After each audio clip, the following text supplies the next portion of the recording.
గూండాలు దశరథ రామరెడ్డి గారిని ఘోరాతి ఘోరంగా కొట్టడం జరిగింది. ఈరోజు దాదాపు ఈరోజు 2 కాళ్ళు ఫ్రాక్చరు, చెయ్యి చేతులు అన్నీ కూడా ఫ్రాక్చర్ అయ్యి ఈరోజు ట్రీట్మెంట్ తీసుకొని ఆపరేషన్ చేసి ఈరోజు ఆయన రికవర్ అవుతూ ఉన్నారు.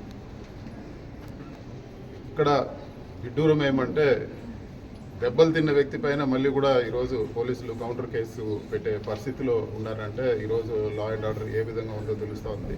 నేను ఒకటే చెప్తా ఉన్నాను, ఇవన్నీ కూడా ఈరోజు మీరు ఏదో జరిగిపోతూ ఉంది వన్ సైడ్గా, ఎక్కడో తెలుగుదేశం పార్టీకి మాత్రమే పోలీస్ డిపార్ట్మెంట్ ఉందన్నట్టు ఈరోజు మీరు వ్యవహరిస్తే రేపు రాబో రోజుల్లో ఇవన్నీ కూడా కేసులు తిరుగుతోడి అందరూ కూడా బలయ్యే పరిస్థితి ఉంటుంది. ఖచ్చితంగా కేసులకు ఇబ్బంది పడాల్సిన పరిస్థితి వస్తుంది.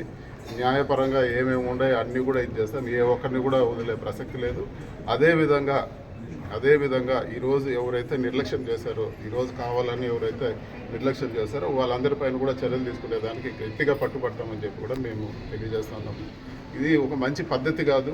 రాజకీయంగా పోరాడాలి కానీ వ్యక్తిగతంగా పోయి మనుషుల్ని కాళ్ళు ఎంచడము, చేతులు ఎంచడము, ఇంత నీచంగా ఇంత ఘోరమైన రాజకీయాలు చేయడము కరెక్ట్ అయిన పద్ధతి కాదు. ఇది ప్రజలు కూడా హర్షించరు. పొరపాటున ఒకసారి గెలిపించామని చెప్పి ఈరోజు ఇట్లాంటి చెత్త పనులు, ఇట్లాంటి ఘోరమైన పనులు చేస్తే ప్రజలు హర్షించరు. టైం వచ్చినప్పుడు దీనికి రెండింతలు మీకు గ్యారెంటీగా ఉంటుందని చెప్పి కూడా నేను తెలియజేస్తాను.